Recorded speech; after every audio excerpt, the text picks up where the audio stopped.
नमस्कार, मी श्वेतांकले. तरुण भारतच्या न्यूज बुलेटिन मध्ये आपल्या सर्वांचे स्वागत. आता पाहूया ठळक घडामोडी. राष्ट्रीय महामार्ग प्राधिकरणाकडून हलगा-मच्छे बायपासचं काम अद्याप सुरूच असून काम अतिशय संथ गतीने सुरू ठेवण्यात आल्याचं चित्र दिसत आहे. उच्च न्यायालयाने बायपासच्या कामावरील स्थगिती उठवली होती. त्यानंतर कामाला सुरुवात करण्याचा प्रयत्न प्राधिकरणाकडून करण्यात आला होता. मात्र पावसाळा आणि इतर कारणांमुळे कामाला सुरुवात झाली नव्हती. परंतु गेल्या काही दिवसांपासून अलारवाड क्रॉसपासून कामाला पुन्हा सुरुवात करण्यात आली. सुरुवातीला अधिक प्रमाणात जेसीबी मशीनच्या सहाय्याने काम सुरू ठेवण्यात आलं होतं.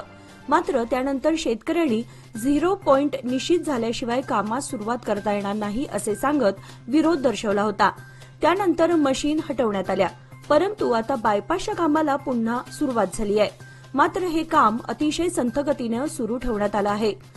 तसेच शेतकऱ्यांनी पुन्हा विरोध करू नये यासाठी काम सुरू असलेल्या ठिकाणी पोलीस बंदोबस्त ठेवण्यात आलाय.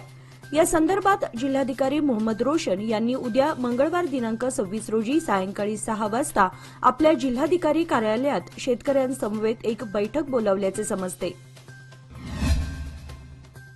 येत्या 9 डिसेंबर रोजी बेळगावात होणाऱ्या कर्नाटक सरकारच्या हिवाळी अधिवेशनाच्या पार्श्वभूमीवर महाराष्ट्र एकीकरण समितीच्या वतीने सालाबादप्रमाणे यंदाही महामेळावा घेण्यासंदर्भात चर्चा करण्यासाठी मध्यवर्ती महाराष्ट्र एकीकरण समितीच्या सर्व सभासदांची बैठक मंगळवार दिनांक 26 नोव्हेंबर रोजी दुपारी 3 वाजता कॉलेज रोड बेळगाव येथील सह्याद्री सोसायटीमध्ये आयोजित करण्यात आली आहे. या बैठकीस मध्यवर्तीच्या सर्व सभासदांनी वेळेवर उपस्थित राहावे असे आवाहन महाराष्ट्र एकीकरण समितीच्या वतीने करण्यात आलं आहे. बेळगाव भूतरामनहट्टी येथील कित्तूर राणी चन्नम्मा मिनी प्राणी संग्रहालयातील 13 वर्षांच्या शौर्य वाघाचा काल रविवारी मृत्यू झाला. शौर्य हा मायकोप्लाझ्मा, सायटॉक्स झोनोसिस आणि बेबेसिओसिस या दुर्मिळ आजाराने ग्रस्त होता. त्यामुळे वन्यजीव डॉक्टरांच्या सल्ल्यानुसार त्याच्यावर प्राणी संग्रहालयात उपचार सुरू होते. मात्र उपचार निष्फळ ठरल्यानं रविवारी सकाळी 9:15च्या सुमारास त्याने अखेरचा श्वास घेतला. शवविच्छेदन तपासणीनंतर केंद्र सरकारच्या नियमानुसार शौर्यवर प्राणी संग्रहालयाच्या आवारात अंत्यसंस्कार करण्यात आले.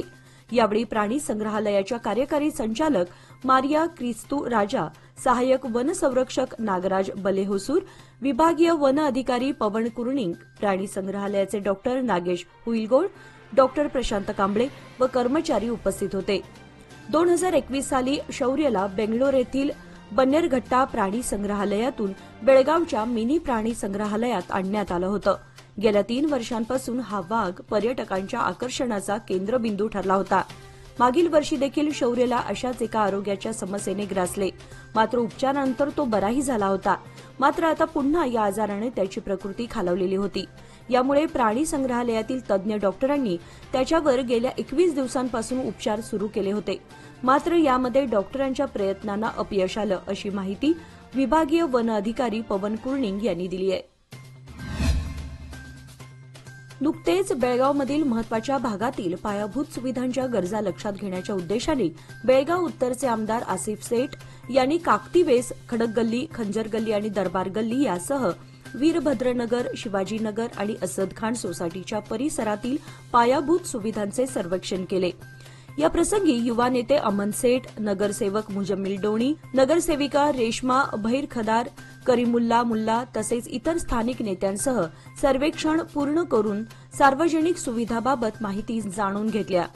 पुढील विकासाच्या दृष्टीने रहिवाशांच्या गरजा ओळखून या सर्वेक्षणादरम्यान रस्त्यांची देखभाल, ड्रेनेज व्यवस्था, पाणी पुरवठा, पथदीप अशा विविध मुद्द्यांवर चर्चा करून विविध कामांना सुरुवात केली आहे. त्यामुळे या भागातील नागरिकांना दिलासा मिळाला असून समाधान व्यक्त करण्यात येत आहे.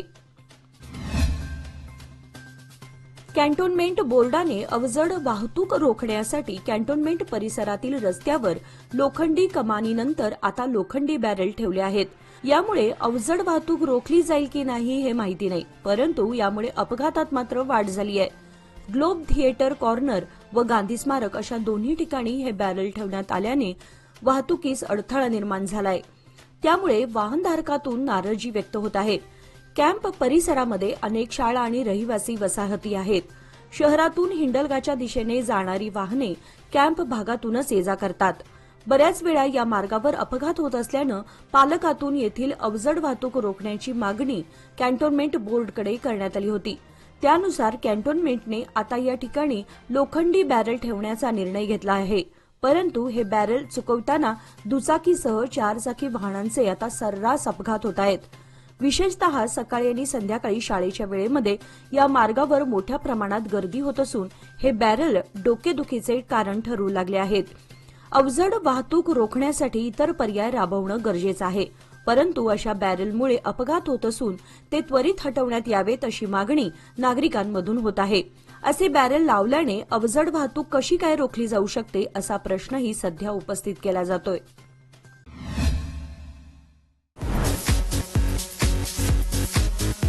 तरुण भारत प्रेझेंट्स घरकुल real estate and construction material exhibition 2024 the 11th edition organized by Rotary Club of Venugram Belgaum and Consulting Civil Engineers Association Belgaum with diamond sponsorship Priya Shakti Steels. Yes, it's a golden opportunity. Join this mega event and reach thousands of people in Belgaum and its surrounding areas for greater public relations, exposure and impact. At Seafield Ground, Belgaum, from 21st to 26th November 2024.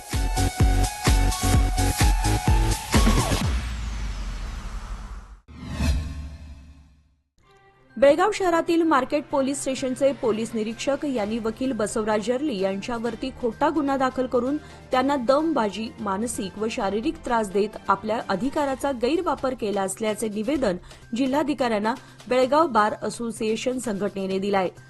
यावेळी police स्थानकाविरोधात वकिलांनी रास्ता रोको करत जाहीर निषेध व्यक्त केला.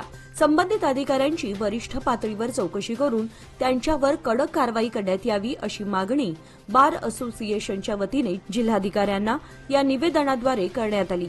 यावेळी बहुसंख्य वकील उपस्थित होते.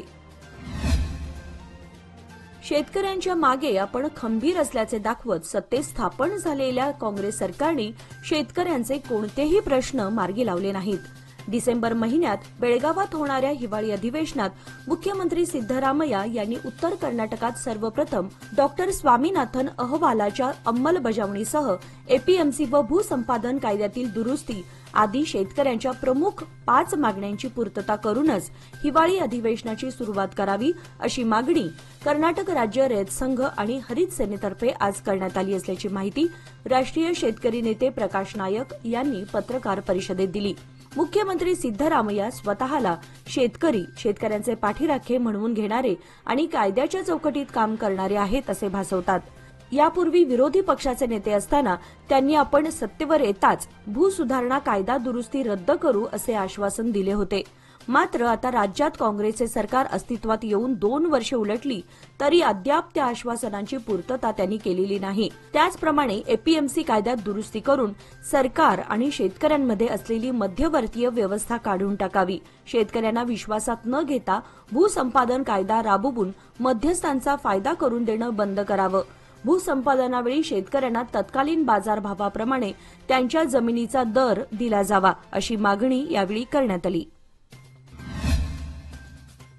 उद्यमबाग पोलीस ठाण्याच्या व्याप्तीत एका तरुणाला तब्बल 1,06,000 किमतीचा आयफोन सापडला होता. त्या तरुणाने सदर मोबाईल पोलिसांकडे सुपूर्द करत आपल्या प्रामाणिकपणाचं दर्शन घडवलं. मारुती हट्टी असं या तरुणाचं नाव असून त्याला उद्यमबागमध्ये आयफोन 15 मॉडेल कंपनीचा तब्बल 1,06,000 रुपये किमतीचा मोबाईल फोन सापडला होता. त्याने तो मोबाईल उद्यमबाग पोलिसांच्या स्वाधीन केला. त्यावेळी पोलीस पथकाने मोबाईल मालकाचा तांत्रिक तपासाच्या आधारे शोध घेऊन मोबाईल मालकास पोलीस ठाण्यामध्ये बोलावून घेऊन मोबाईलची ओळख पटवून घेत उद्यमबाग वरिष्ठ पोलीस निरीक्षकांच्या हस्ते तो मूळ मालकास परत करण्यात आला. यामुळे मोबाईल परत करणाऱ्या मारुती हट्टीचे सर्वत्र कौतुक होत आहे. बेळगाव ख्रिश्चन समुदायाच्या विभागाचे bishop reverend doctor Derek Fernandes यांच्या मार्गदर्शनाखाली धार्मिक मिरवणूक पार पडली. कॅम्प येथील फातिमा कॅथेड्रल चर्च येथून दुपारी 4 वाजता या मिरवणुकीला सुरुवात झाली. सदर मिरवणूक saint Joseph convent road, globe theatre, Khanapur road, Chhatrapati Dharmaveer Sambhaji Maharaj Chowk, college road, Vanita Vidyalaya मार्गे मार्गक्रमण करत सेंट झेवियर्स हायस्कूल परिसरातील इमॅक्युलेट कन्सेप्शन चर्च आवारामध्ये समाप्त करण्यात आली. या मिरवणुकीत ख्रिश्चन समाजाचे धर्मगुरू, नन आणि समाज बांधव असे सुमारे 1,500 नागरिकांनी उत्स्फूर्त सहभाग घेतला होता. मिरवणुकीदरम्यान या सर्वांकडून प्रार्थना व भक्तिगीतांच्या माध्यमातून भगवान येशू ख्रिस्ताची स्तुती केली जात होती. यंदे खूट येथील ट्रॅफिक सिग्नल कोसळून अनेक महिने उलटले तरी अद्याप त्या ठिकाणी नवा सिग्नल बसवण्यात आलेला नाही. सिग्नल नसल्यानं यंदे खूट परिसरामध्ये वाहनांची प्रचंड कोंडी होत आहे. सकाळी व संध्याकाळी शाळा भरण्याच्या व सुटण्याच्या वेळी वाहनांच्या रांगाच रांगा लागत आहेत. त्यामुळे किमान अधिवेशनापूर्वी तरी हा सिग्नल बसवला जाणार का असा प्रश्न निर्माण होत आहे. सादर आहे लोकमान्य दुर्गा शक्ती योजना, जी देते तुमच्या गुंतवणुकीवर 10.25% परतावा, तेही फक्त 18 महिन्यांमध्ये. सोबत 1 लाखापर्यंत व्यक्तिगत अपघाती विमा विनामूल्य उपलब्ध. अधिक माहितीसाठी आजच कॉल करा 1800-212-4050. फक्त सभासदांकरिता. अटी लागू. लोकमान्य, जिथं पैसा वाढतो आणि नातं वृद्धिंगत होतं. उत्तर प्रदेशच्या संभलमध्ये जामा मशिदीच्या सर्वेक्षणादरम्यान रविवारी भडकलेल्या हिंसेनंतर सोमवारी सकाळपासून पूर्ण शहरात तणावाचं वातावरण आहे. हिंसा प्रभावित भागांमध्ये संचारबंदी सदृश्य स्थिती आहे. प्रशासनाने स्थिती नियंत्रणात आणण्यासाठी कठोर पावले उचलली आहेत. पोलीस महानिरीक्षक मुनिराज यांच्या नेतृत्वात पोलीस विभागाने हिंसा प्रभावित भागांमध्ये संचलन केलं आहे. शहरातील सर्व प्रमुख चौकांमध्ये बॅरिकेडिंग करण्यात आलं असून प्रवेश मार्गांवर पोलीस तैनात आहेत. पोलिसांनी आतापर्यंत हिंसेप्रकरणी 25 जणांना अटक केली असून यात 2 महिलांचाही समावेश आहे. तर या भागात बाहेरील लोकांच्या प्रवेशावर बंदी घालण्यात आली आहे. इंटरनेट मंगळवारपर्यंत बंद राहणार आहे. भारताच्या राज्यघटनेच्या परिशिष्टात अंतर्भूत करण्यात आलेले धर्मनिरपेक्ष आणि समाजवाद हे शब्द घटनात्मकदृष्ट्या वैध आहेत असा निर्वाळा सर्वोच्च न्यायालयाने दिलाय. न्यायालयाने हे शब्द काढून टाकण्याची मागणी करणाऱ्या याचिका फेटाळल्या आहेत. सोमवारी हा महत्वाचा निर्णय देण्यात आला.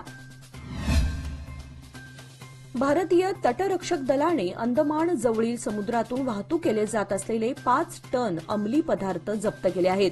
तटरक्षक संरक्षण अधिकाऱ्यांनी सोमवारी सकाळी असे सांगितले की भारतीय तटरक्षक दलाच्या वतीने यापूर्वी कधीही इतक्या मोठ्या प्रमाणात अंमली पदार्थ पकडले गेले नव्हते. मासेमारीसाठी वापरण्यात येणाऱ्या बोटीतून हे ड्रग्ज हस्तगत करण्यात आले आहेत. ड्रग्जचा प्रकार आणि आंतरराष्ट्रीय बाजारात त्याची किंमत याबाबत अद्याप माहिती देण्यात आलेली नाही. तसेच या प्रकरणातील चौकशी आणि अटक याबाबत कोणतीही माहिती समोर आलेली नाही. या प्रकरणाच्या चौकशीनंतरच माहिती दिली जाईल असे तटरक्षक संरक्षण अधिकाऱ्यांनी सांगितले आहे. केंद्र व राज्य सरकारकडून कागवाड व जुगळ भागातील सुमारे 300 एकर क्षारपड शेती सुधारण्यासाठी 1,44,00,000 रुपयांचे अनुदान मंजूर करण्यात आले आहे. त्या भागातील शेतकऱ्यांनी क्षारपड जमीन सुधारणा करून टिकाऊ करण्याकरिता विशेष प्रयत्न करावेत अशी माहिती आमदार राजू कागे यांनी दिली. जुगळ येथे क्षारपड जमीन सुधारणा करण्याकरिता आयोजित केलेल्या कामाच्या शुभारंभ प्रसंगी ते बोलत होते. याचबरोबर आजचे बातमीपत्र इथे संपले. अधिक माहिती आणि ताज्या घडामोडींसाठी पाहत रहा तरुण भारत न्यूज चॅनल. तसेच आमच्या चॅनलला लाईक, शेअर आणि सबस्क्राईब करायला विसरू नका. आणि विश्वासार्ह बातम्यांसाठी दररोज वाचा दैनिक तरुण भारत. धन्यवाद.